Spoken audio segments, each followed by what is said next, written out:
Bonjour à tous et bienvenue dans ce nouvel épisode EDB World. Aujourd'hui, on va comparer deux parcs allemands très connus. Allez, c'est parti.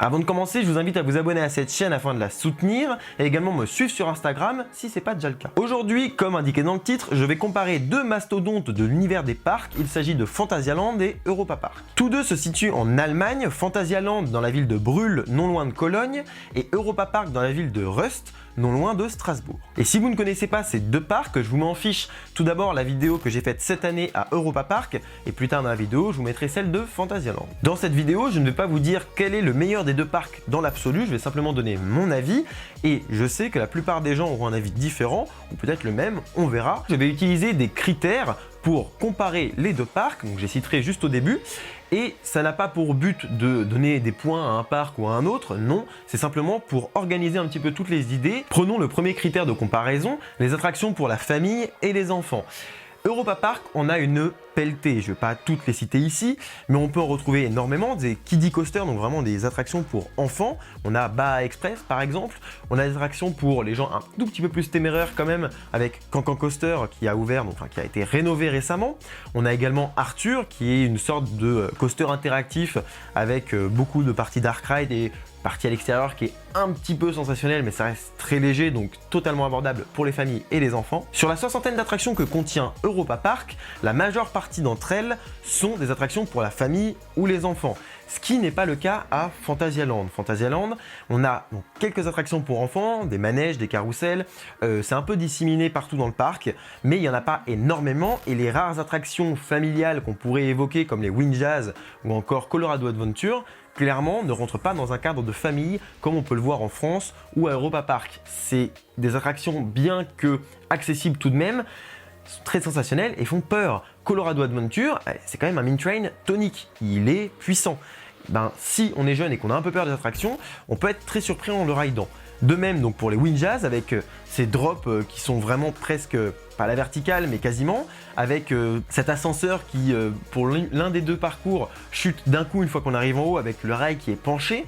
Donc c'est quand même assez impressionnant. Pour moi ça ne rentre pas dans une caractéristique de coaster, enfin d'attraction pour la famille. On peut quand même noter l'attraction qui se nomme Mouse au chocolat, qui est un dark ride interactif avec, donc on tire sur des écrans. Là, clairement, c'est accessible pour les jeunes, donc pas de problème. On peut citer d'autres attractions, hein. On a les chaises volantes, voilà, on a, comme j'ai dit, un très beau carrousel, mais dans la majeure partie des cas, c'est quand même des attractions sensationnelles. Donc sur ce premier point, on peut dire qu'Europa Park est largement devant, parce qu'il a donc une offre orientée spécialement pour la famille. Maintenant, on va parler du critère de la décoration, de la thématisation. Clairement, les deux parcs sont sur un niveau très élevé. À la différence que Europa Park a une superficie beaucoup plus grande, donc va avoir beaucoup plus d'espace à remplir, et que Phantasialand, eux, c'est plus petit. Néanmoins, ils compensent clairement à Phantasialand en mettant énormément de choses et en créant clairement un univers et une immersion beaucoup plus complète qu'à Europa Park.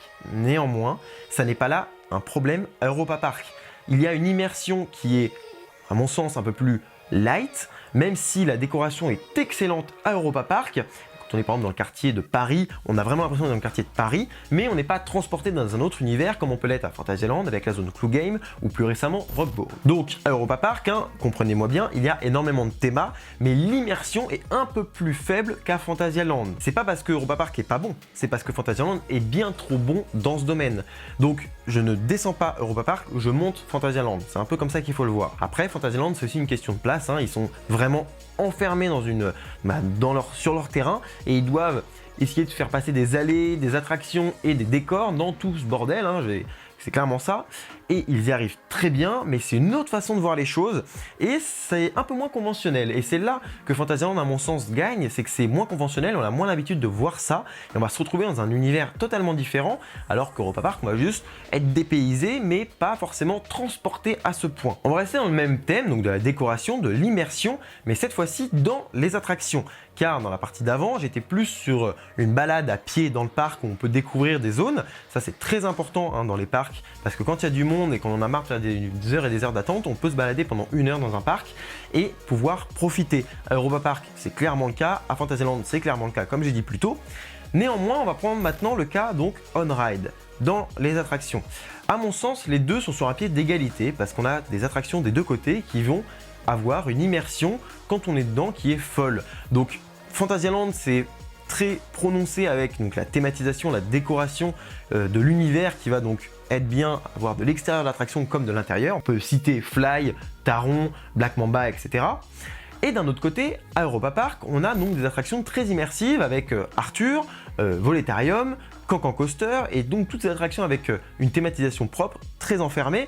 Et pareil, Matterhorn Blitz, le bobsleigh, tout ça, on est dans des petits chalets, dans des petits endroits magnifiques et clairement, ça aide à l'expérience dans l'attraction. Je parle clairement pas de sensation, mais juste de visuellement comment ça rend. Et franchement, pour moi, les deux sont sur le même pied d'égalité. Je sais pas ce que vous en pensez, mais moi, clairement, j'ai du mal à choisir. C'est deux choses très différentes, mais à la fois très intéressantes. Prenons maintenant le sujet des restaurants, de la restauration au sein du parc.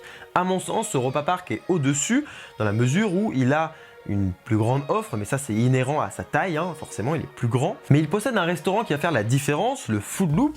En effet, vous allez être servi par des plats qui vont arriver d'eux-mêmes sur des rails, un peu à l'instar d'un coaster. Ça fait vraiment la différence. Alors la nourriture là-bas n'y est pas exceptionnelle, c'est bon, mais voilà, ça reste dans la norme. Néanmoins, c'est une manière d'apporter la nourriture qui est excellente. Vous êtes là avec un écran, vous pouvez choisir ce que vous commandez et ça arrive sur des rails directement à votre table. Ça, c'est franchement génial quand on est dans un parc d'avoir une telle immersion, une telle différence avec ce qu'on peut trouver à côté de chez soi dans les restaurants. C'est sur ce point-là que, à mon sens, Europa Park est meilleur au niveau de la restauration.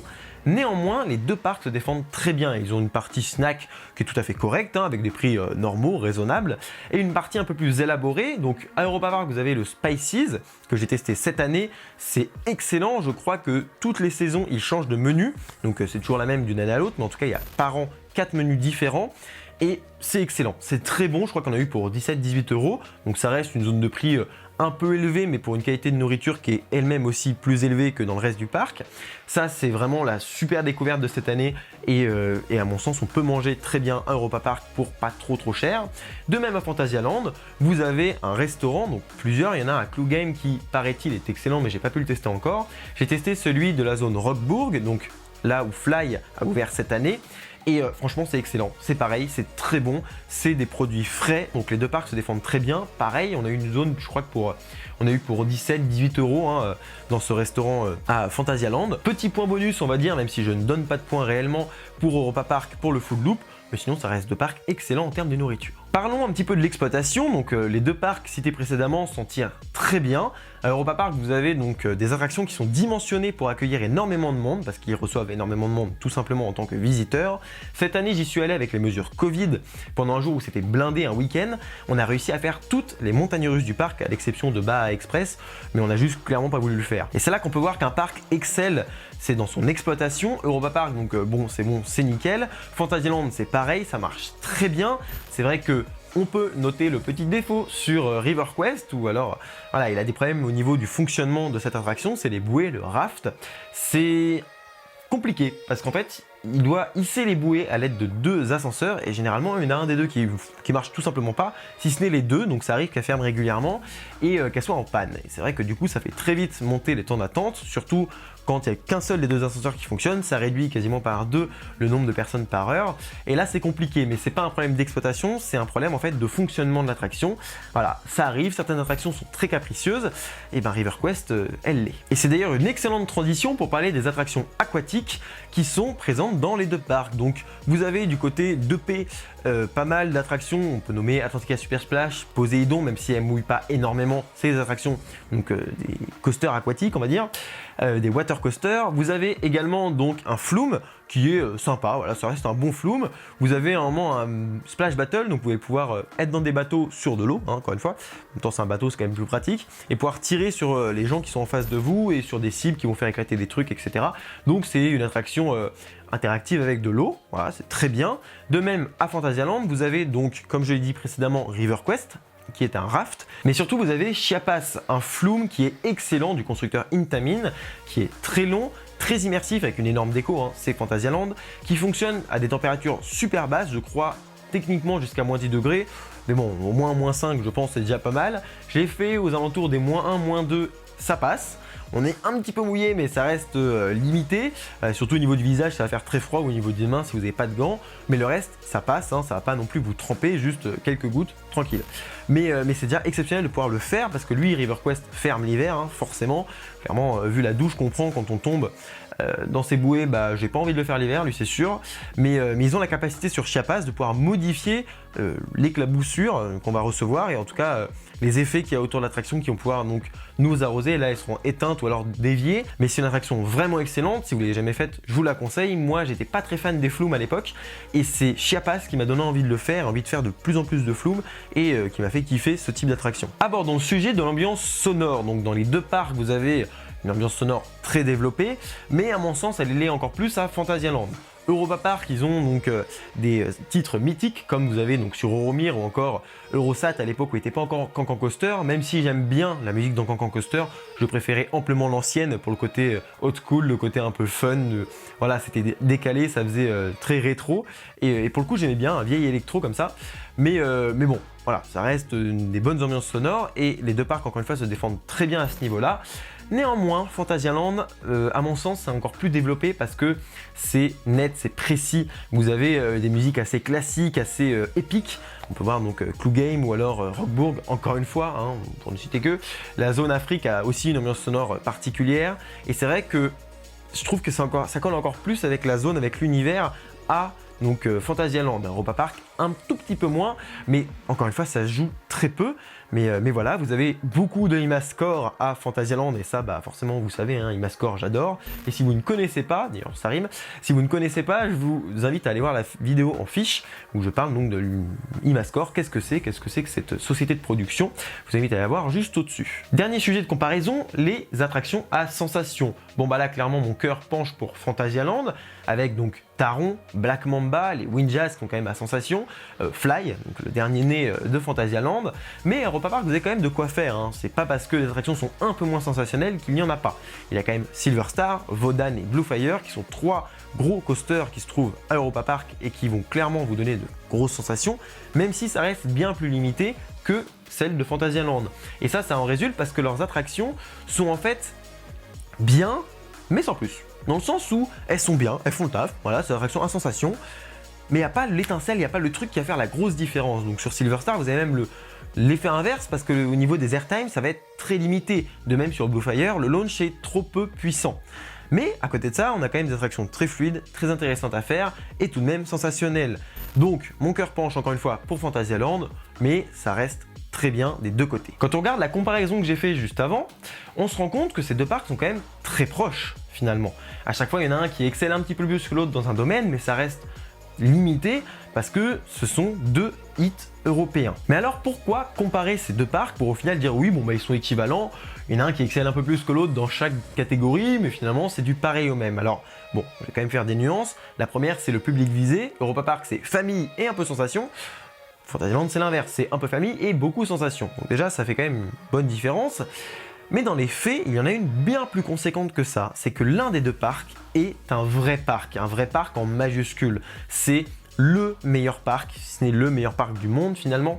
Parce que s'il y a 50 ans, on aurait voulu créer donc un parc, on l'aurait fait ressembler à celui-là. On aurait donc pris tous les meilleurs ingrédients pour faire la meilleure recette et ça donnerait Europa Park. Oui, vous le savez, je préfère Fantasyland, mais là, en mettant les choses à plat, je trouve qu'Europa Park est bien meilleur si on prend donc ce qu'on veut d'un parc d'attractions. Je ne sais pas si c'est très clair, je vais quand même nuancer mon propos, je mets mon côté enthousiaste de côté, et c'est pour ça que j'arrive à dire que c'est le meilleur parc du monde, Europa Park, même si déjà je n'ai pas fait assez pour le juger ainsi, et que c'est pas mon parc préféré, hein, ça vous le savez. Néanmoins, quand on prend donc un avis objectif de l'extérieur, finalement, et qu'on prend une personne lambda, quelqu'un qui n'est pas passionné comme nous, bah c'est Europa Park, point. Parce qu'ils ont fait donc la recette parfaite. Ils se sont inspirés des bons parcs au début pour évoluer et ils ne sont pas cherchés très longtemps, ils ont très vite trouvé leur bonne formule et ils ont évolué de la bonne manière et dans le bon sens. Un peu comme l'a fait donc le premier parc Disney, quand Walt Disney il a été visiter d'autres parcs à travers le monde pour s'inspirer et trouver le meilleur. Donc comme je vous disais, si on prend le meilleur de tous les parcs du monde et qu'on le regroupe en un seul parc, ça fait un truc un peu comme Europa Park ou comme certains autres parcs, mais pour moi, Europa Park, c'est clairement la bonne description dans ce domaine-là, parce qu'en plus, il n'a pas pris une franchise, il n'a pas pris un univers particulier comme l'a fait Disney, hein, son univers et des franchises avec Star Wars, etc. Europa Park, ils ont fait donc les différents mondes, avec évidemment, vous le savez, quelques franchises comme Arthur, etc. Mais ça reste assez bien organisé avec donc une idée de base qui est le parc de l'Europe. Et bien clairement c'est le parc de l'Europe. Avant d'aborder le sujet de Fantasyland, parce que je ne l'ai pas oublié, je vais quand même revenir 2 secondes sur l'idée de cette vidéo. C'est clairement exprimer donc ce sentiment que j'ai par rapport à Europa Park, qui est d'un côté que je l'adore réellement, d'un autre côté où il y a ce petit bémol au niveau des montagnes russes, où je suis pas forcément le public visé, mais ça ne veut pas dire que j'y passe pas des bonnes journées, j'y passe des journées excellentes, et comme l'avait dit une personne dans mes commentaires, quoi qu'il arrive, quand on repart d'Europa Park, c'est toujours avec le sourire. Ça, c'est totalement vrai. A savoir que je voulais aussi faire cette comparaison entre les deux parcs, Fantasyland et Europa Park, parce que souvent j'en parle, que moi-même j'avais beaucoup de mal à faire donc, cette différence et trouver quel était le meilleur. Et c'est pourquoi, vous le savez, Fantasyland est selon moi le meilleur des deux parcs, mais selon mes goûts propres, pas selon la vie extérieure, comme j'ai dit. Quand on prend la vie générale, la vie extérieure, c'est Europa Park. Fantasyland, à mon sens, c'est tout simplement un ovni. C'est pour ça qu'il ne peut pas plaire à tout le monde. Parce qu'en fait, il est différent des autres parcs. Quand vous êtes là-bas, je ne sais pas si vous avez cette sensation-là, là clairement c'est aussi ma propre impression, c'est vous êtes ailleurs et ça ne ressemble pas à un parc d'attractions. Ça ressemble à un endroit différent du reste du monde, où on a mis quand même des montagnes russes et des attractions, mais un rond où on est transporté. Tout simplement, le but c'est d'être transporté, et d'une manière ou d'une autre, en se baladant dans les allées, ou alors en montant les montagnes russes. Alors je sais qu'on peut dire ça, qu'on est transporté dans d'autres parcs, mais Fantasyland pour moi il le reflète extrêmement bien. On n'arrive pas à imaginer ce qu'ils vont faire, parce que clairement qui aurait pu imaginer une attraction comme Taron ou une attraction comme Fly? Personne n'aurait pu imaginer. Donc quand je parle d'attraction, c'est attraction, univers, musique, etc. Qui aurait pu s'approcher au plus près de ça? Personne, à part dire oui, un flying, c'est tout. On n'aurait pas pu aller plus loin en fait. Donc ils ont vraiment une imagination débordante, en fait une capacité à développer leur parc qui est impressionnant. Sachez qu'ils ont très peu de place, encore une fois, qu'ils doivent donc supprimer des attractions pour en créer des nouvelles. Donc ils ont supprimé un Flume déjà, ils ont supprimé vraiment beaucoup d'attractions pour en créer d'autres. Et finalement ça marche et ils arrivent à agencer leur parc d'une manière très bizarre, et je pense que c'est là aussi que ça fait ce côté ovni, ce côté parc différent des autres, un peu en marge en fait. C'est à cause de leur peu de superficie, de leur volonté de faire beaucoup de thémas, beaucoup d'immersion. Regardez la complexité, la zone de Clue Game avec Taron et Rake.